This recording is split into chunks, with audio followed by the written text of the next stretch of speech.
Assalamualaikum warahmatullahi wabarakatuh. Salam Om Swastiastu, Namo Buddhaya, salam kebajikan. Selamat pagi, selamat siang, dan selamat sore untuk rekan-rekan semua. Pada kesempatan pada hari ini, izinkan saya memperkenalkan diri. Perkenalkan, nama saya Muhammad Iksan Maulana dengan NIM 24 10 12 51 10023 dari Fakultas Keguruan dan Ilmu Pendidikan, Program Studi Pendidikan Guru Sekolah Dasar Universitas Lambung Mangkurat dari kelas A. Pada kesempatan hari ini saya ucapkan terima kasih kepada Bapak Ahmad Riyandi Agusta, MPD, selaku dosen pengampu mata kuliah perkembangan peserta didik. Dan saya ucapkan terima kasih kepada para dosen yang telah membuat buku perkembangan dan pertumbuhan peserta didik. Baik, hari ini saya akan mempresentasikan beberapa aspek dari perkembangan peserta didik. Baik. Pengertian pertumbuhan peserta didik. Pertumbuhan dan perkembangan adalah dua proses yang saling terkait dan berlangsung sepanjang hayat. Pertumbuhan berkaitan dengan perubahan fisik yang dapat diukur, sedangkan perkembangan melibatkan perubahan kualitatif dalam berbagai aspek kehidupan. Dengan memahami faktor-faktor yang mempengaruhi pertumbuhan dan perkembangan, kita dapat memberikan dukungan yang optimal bagi tumbuh kembang anak. Selanjutnya, pertumbuhan manusia adalah proses kompleks yang melibatkan peningkatan ukuran tubuh, perkembangan organ, dan peningkatan fungsi tubuh. Proses ini dipengaruhi oleh berbagai faktor, termasuk genetik, nutrisi, hormon, dan lingkungan. Pertumbuhan dapat diukur secara kuantitatif seperti tinggi badan, berat badan, dan lingkar kepala. Setiap individu memiliki pola pertumbuhan yang berbeda, namun secara umum pertumbuhan terjadi paling cepat pada masa bayi dan remaja. Pertumbuhan tubuh manusia itu sangat unik ya. Bayangkan saja kepala bayi jauh lebih besar dibanding tubuhnya, tapi saat dewasa proporsi tubuh jadi lebih seimbang. Mengapa bisa begitu? Karena yang pertama yaitu otak tumbuh lebih cepat, yang dimana di masa kanak-kanak otak berkembang pesat, makanya kepala bayi terlihat lebih besar. Selanjutnya tulang dan otot menyesuaikan. Seiring bertambahnya usia, tulang dan otot juga ikut tumbuh, membuat proporsi tubuh menjadi berubah. Dan selanjutnya fungsinya berbeda. Nah, maksud dari fungsi yang berbeda adalah bagian tubuh yang tumbuh lebih cepat biasanya punya fungsi yang penting di usia itu. Misalnya bayi perlu indera penglihatan yang baik untuk belajar tentang dunia sekitar. Dan ada beberapa faktor yang membuat pertumbuhan manusia itu ataupun menghambat pertumbuhan manusia menjadi normal. Banyak faktor yang bisa kita lihat dari faktor yang mempengaruhi pertumbuhan baik sebelum maupun saat lahir. Yang pertama, faktor yang mempengaruhi pertumbuhan manusia itu tidak normal, yaitu adanya nutrisi buruk dari ibu hamil yang kekurangan gizi bisa menyebabkan bayi lahir dengan berat badan yang rendah. Selanjutnya, infeksi ini berasal dari penyakit ataupun bakteri seperti cacar, sifilis, atau rubella. Ini juga dapat mengganggu pertumbuhan janin yang ada di dalam kandungan. Selanjutnya, kelahiran prematur, yang mana bayi yang lahir terlalu dini mungkin mengalami kesulitan tumbuh, bahkan terjadi kecacatan fisik maupun mentalnya. Selanjutnya ada cedera saat lahir, yang dimana pendarahan di kepala akibat proses persalinan bisa mempengaruhi perkembangan anak. Intinya pertumbuhan manusia itu proses yang kompleks dan dipengaruhi oleh banyak faktor, mulai dari genetik, nutrisi, hingga lingkungan sekitar. Selanjutnya ada faktor-faktor yang mempengaruhi pertumbuhan dan perkembangan bayi serta anak. Nah, pertumbuhan dan perkembangan anak merupakan proses yang kompleks dan dipengaruhi oleh berbagai faktor, baik internal maupun eksternal. Faktor-faktor ini saling berinteraksi dan mempengaruhi satu sama lain sehingga membentuk individu yang unik. Yang pertama itu ada faktor genetik. Faktor genetik menghasilkan potensi pertumbuhan. Gen-gen yang diturunkan dari orang tua menentukan potensi maksimal tinggi badan, berat badan, dan ciri fisik lainnya. Selanjutnya, faktor genetik juga menghasilkan kecenderungan penyakit, yaitu beberapa penyakit genetik dapat menghambat pertumbuhan dan perkembangan anak. Yang kedua, ada faktor nutrisi, yang dimana faktor nutrisi ini mempengaruhi asupan gizi, yaitu kekurangan nutrisi, terutama protein, vitamin, dan mineral, dapat menyebabkan stunting, wasting, dan gangguan pertumbuhan lainnya. Selanjutnya, faktor nutrisi juga dapat mempengaruhi pola makan, yang dimana pola makan yang tidak seimbang dan kebiasaan makan yang buruk juga dapat mempengaruhi pertumbuhan. Yang ketiga, adanya faktor lingkungan.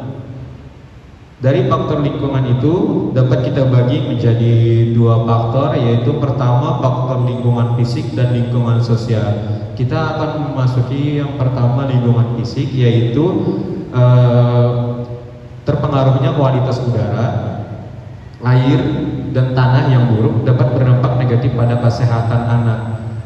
Contoh kualitas udara yang buruk itu adalah penghasilan udara yang dihasilkan oleh karbon dioksida ataupun asap rokok.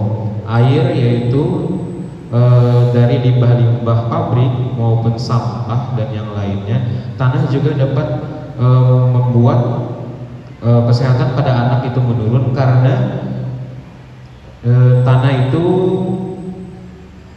terdapat senyawa-senyawa kimia yang berasal dari limbah-limbah pabrik.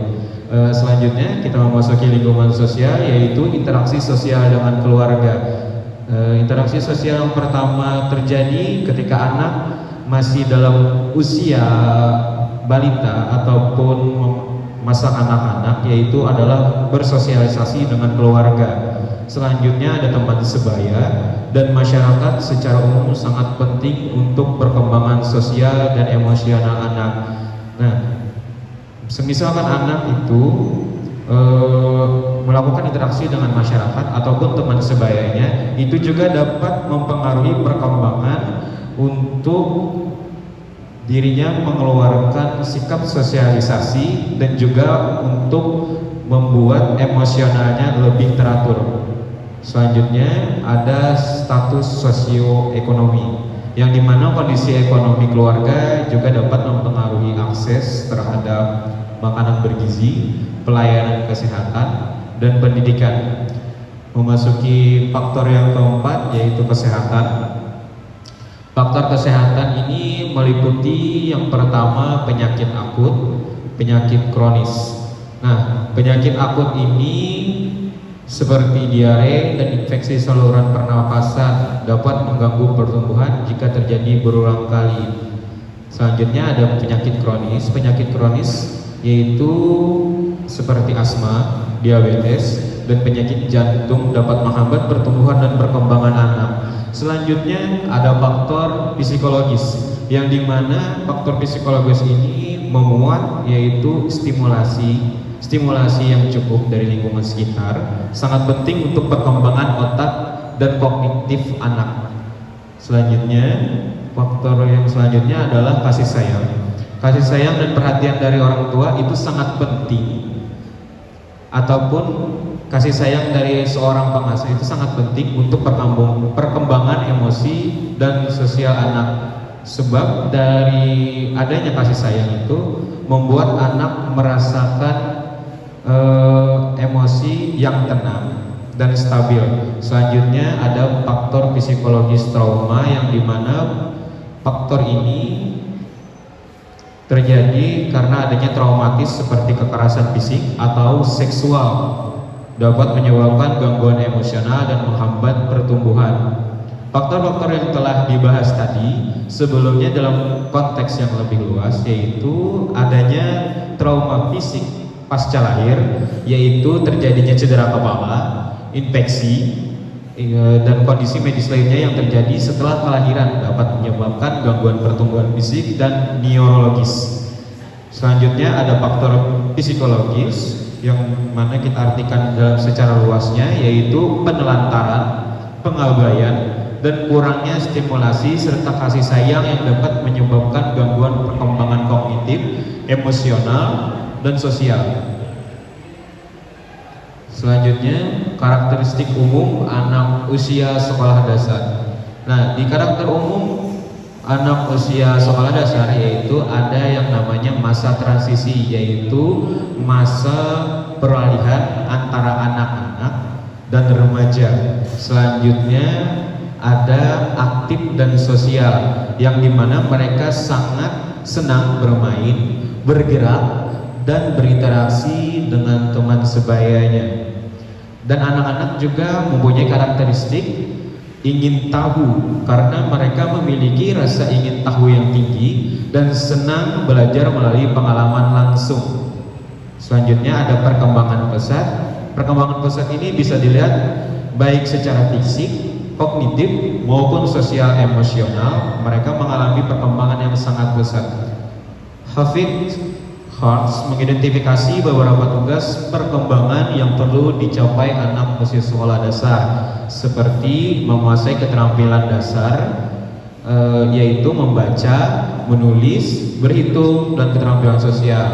Yang kedua, membangun konsep diri, yang mana anak sekolah dasar itu harus bisa mengembangkan rasa percaya diri dan harga diri. Yang ketiga, membentuk nilai-nilai moral, yaitu membedakan antara yang benar dan salah. Selanjutnya, mencapai kemandirian, belajar bertanggung jawab atas tindakan sendiri. Dan selanjutnya kita akan memasuki perkembangan fisik. Perkembangan fisik itu bisa kita lihat secara pertumbuhan pesat, pertumbuhan motorik, dan perubahan fisik. Kita memasuki pertumbuhan pesat, yaitu tinggi dan berat badan meningkat secara signifikan. Itu dapat kita lihat secara langsung. Yang kedua, perkembangan motorik, yaitu keterampilan motorik halus dan kasar terus berkembang. Selanjutnya, perubahan fisik yang menandai peralihan menuju masa remaja. Selanjutnya yaitu ada perkembangan kognitif. Perkembangan kognitif ini mempunyai aspek-aspek, yaitu berpikir konkret. Anak pada usia ini mulai berpikir lebih logis dan konkret. Selanjutnya ada perkembangan bahasa. Kosakata yang dimiliki anak-anak pada usia ini semakin bertambah dan kemampuan berbahasa mereka juga semakin kompleks. Selanjutnya ada kemampuan belajar. Di usia ini anak-anak sudah mulai melakukan minat belajarnya ataupun hobinya dan mudah menyerap informasi baru. Perkembangan selanjutnya yaitu perkembangan sosial dan emosional, yaitu pentingnya teman sebaya, karena interaksi dengan teman sebaya sangat penting untuk perkembangan sosial dan juga untuk mengatur emosional seorang anak. Selanjutnya yaitu munculnya kesadaran diri. Nah, pada usia ini anak mulai menyadari identitas diri dan perannya dalam kelompok. Selanjutnya ada perkembangan emosi, yang dimana emosi menjadi lebih kompleks dan anak mulai belajar mengelola emosi. Implikasi bagi pendidikan yaitu pembelajaran aktif, pembelajaran yang melibatkan siswa secara langsung seperti permainan dan proyek kelompok. Selanjutnya ada lingkungan yang mendukung, yaitu lingkungan belajar yang menyenangkan dan kondusif untuk perkembangan anak. Selanjutnya pengembangan keterampilan sosial, memberikan kesempatan bagi anak untuk berinteraksi dengan teman sebaya secara keseluruhan. Masa sekolah dasar adalah periode yang sangat penting dalam perkembangan anak. Dengan pemahaman yang baik tentang karakteristik anak usia sekolah dasar, orang tua dan guru dapat memberikan dukungan yang optimal untuk membantu anak mencapai potensi terbaiknya. Selanjutnya itu pertumbuhan dan perkembangan pada anak berbeda tetapi saling terikat. Pertumbuhan berkaitan dengan perubahan kuantitatif seperti peningkatan ukuran tubuh dan organ, sementara perkembangan mencakup perubahan kualitatif dan kuantitatif yang terjadi secara progresif dan teratur. Prinsip-prinsip pertumbuhan dan perkembangan yang diuraikan mencakup perubahan ukuran, proporsi, hilangnya ciri lama dan munculnya ciri baru. Terdapat beberapa prinsip perkembangan menurut Harlock pada tahun 1991, yaitu adanya perubahan. Perkembangan manusia berlangsung dari pembuahan hingga kematian melibatkan perubahan fisik dan mental. Perkembangan awal lebih kritis, yaitu lingkungan masa kecil sangat mempengaruhi kemampuan bawaan anak. Hasil kematangan dan belajar. Perkembangan dipengaruhi oleh kematangan bawaan dan proses pembelajaran. Pola perkembangan dapat diramalkan. Perkembangan mengikuti pola yang dapat diprediksi, seperti perkembangan dari kepala ke kaki, yaitu cephalocaudal, dan dari dekat ke jauh, proximo-distal. Pola perkembangan berkesinambungan. Perkembangan berlangsung terus-menerus dan mempengaruhi tahap berikutnya. Selanjutnya ada perbedaan individu. Setiap anak berkembang dengan kecepatan dan cara yang berbeda.